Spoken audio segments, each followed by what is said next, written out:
I had requested my editing program to create vintage photos, and then I printed it up, and I'll show you what I'm going to do with them.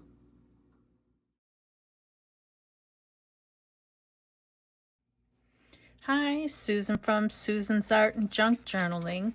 This video is inspired by a channel called Which Craft Do You Do? And the video is called Making Cabinet Cards with Mum. I'm going to make something similar to that.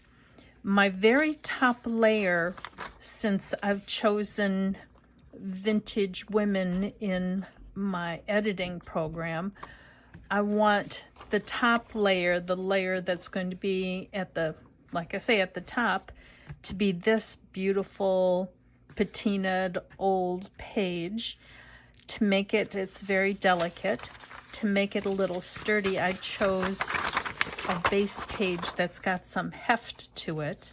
I'm going to glue this to this page to give it a little bit more meat.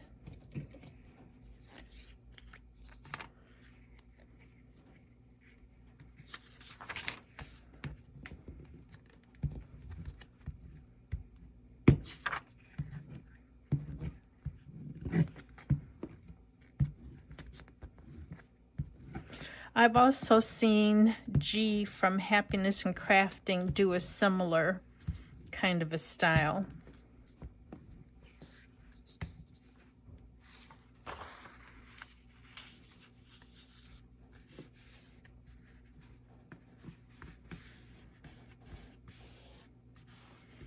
That will give this paper a little bit more substance to it.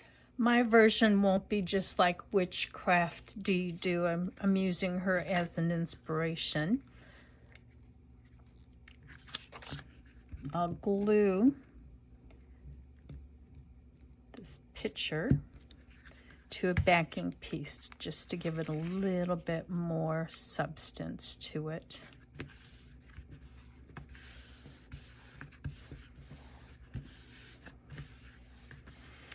Then each subsequent piece of paper that I put on, one piece will start small and then it'll get bigger and it'll get bigger.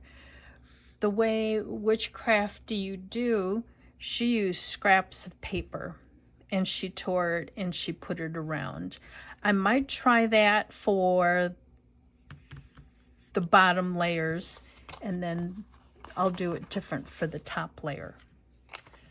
Going to take strips of this vintage Danielle Steele book and kind of wrinkle it up so at the edges kind of curved. And I'll use just my clear PVA. And the way the video that I mentioned does it, she just keeps going around and around the face. So,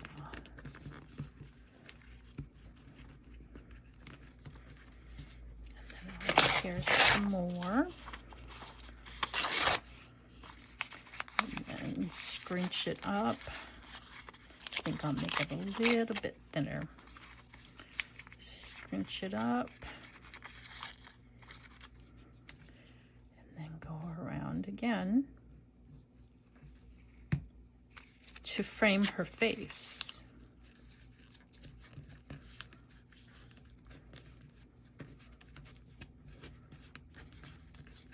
Oh, I need more glue on here.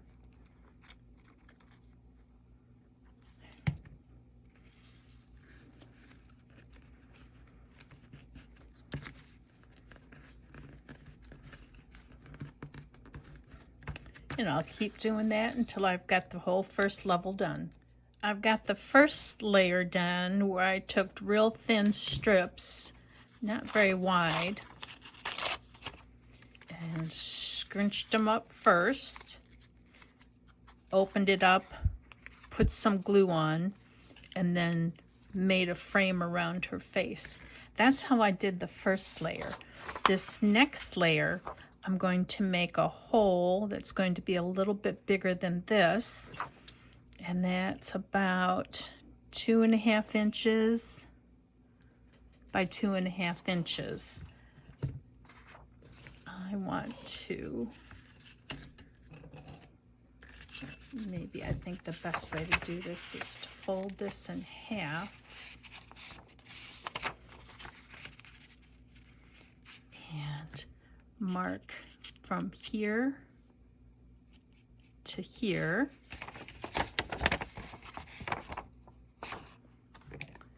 And I'll cut that.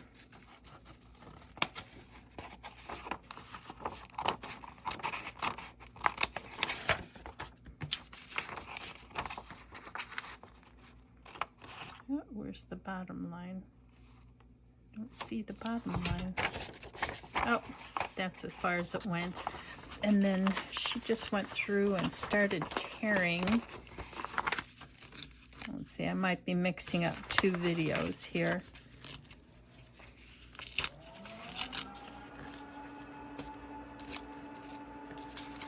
So now I need to keep going bigger.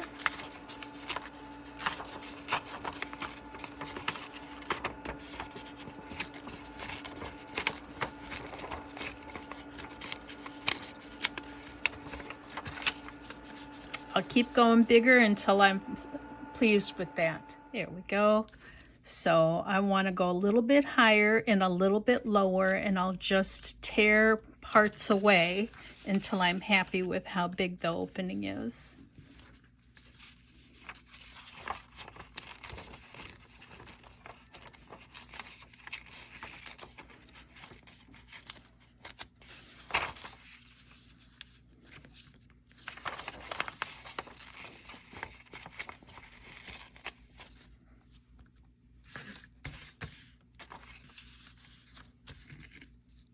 Now a little bit more on the right side.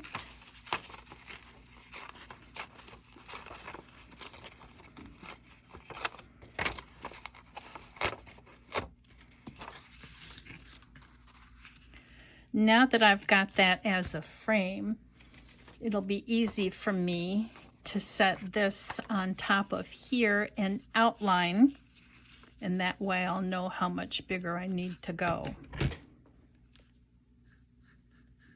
So I'll do that. I don't know if you can see my pencil outline here. I might need to go for a bigger piece of paper here, but I'll give it a try.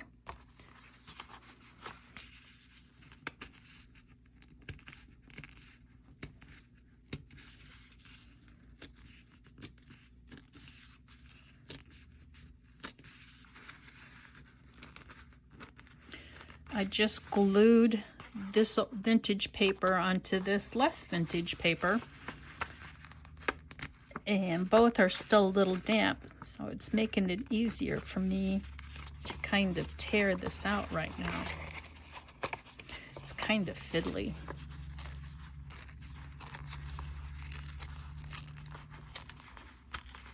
So this is about the same size as what this one is. I'll need to make this just a smidge bigger.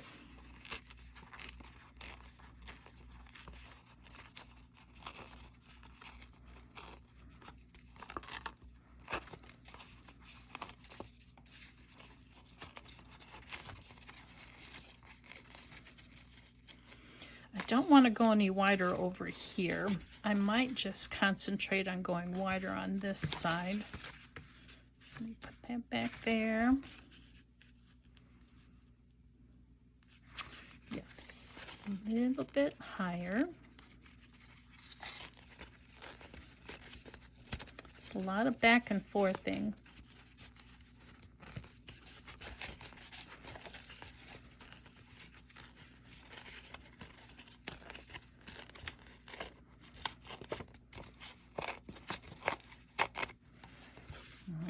So let's line that up. I don't want to glue it on until I'm happy with it.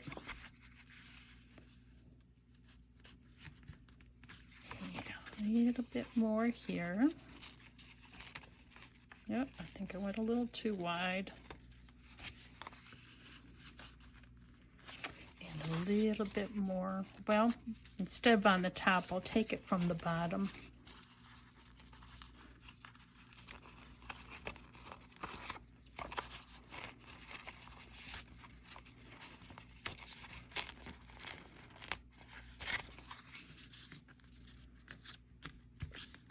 Isn't that gorgeous?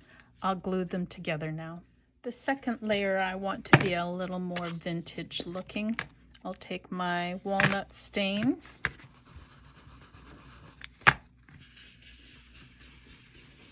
And the torn edges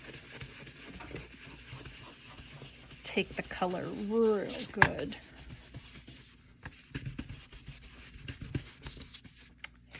Let's see how that looks.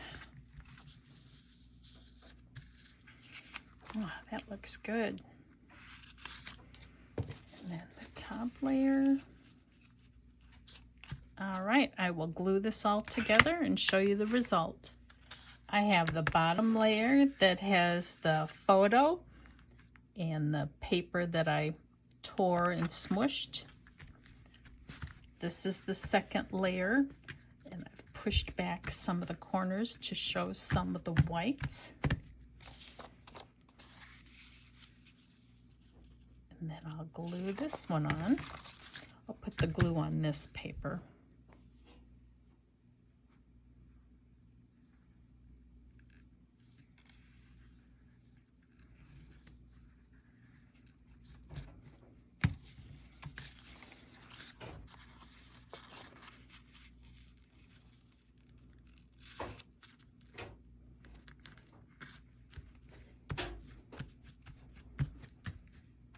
Oh, I hate how that's moving the camera. Sorry about that. Now I'll cut around this so it looks a little bit neater. On these white undersides that I flipped up, I'm running just a little bit of the walnut stain.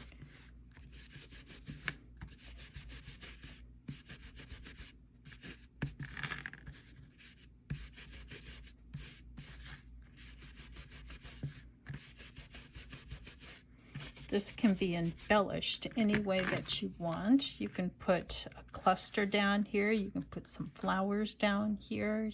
It can be a journal cover. It can be a journal card. If I want it to be a journal card, I would have to glue on some coffee dyed paper on the back.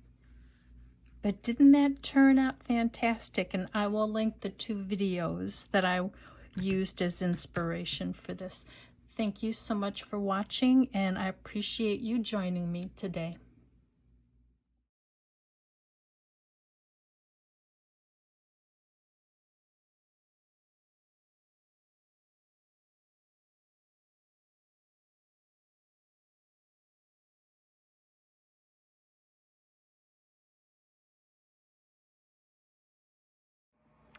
I took a Dollar Tree flower and I used the same walnut stain. I have some white lace that I took the walnut stain to. Tie it in a knot. Right now my glue gun is warming up, so once my glue gun is warmed up, I will glue the lace and the flower on and show you the result. There we go. I ended up putting a fake rhinestone in the flower, putting a headband of fake rhinestones in her hair, and rhinestones for the butterfly as well. This is the book that I got this music from. It's from the Methodist Church in Dwight. Dwight is where I grew up. This book is from 1890, but there were some loose pages back here, and that's what I used for this.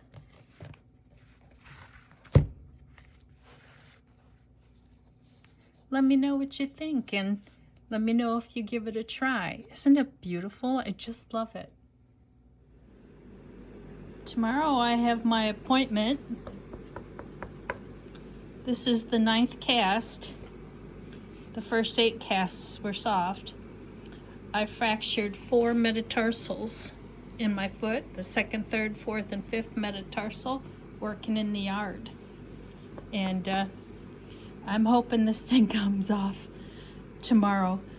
Fingers crossed, guys.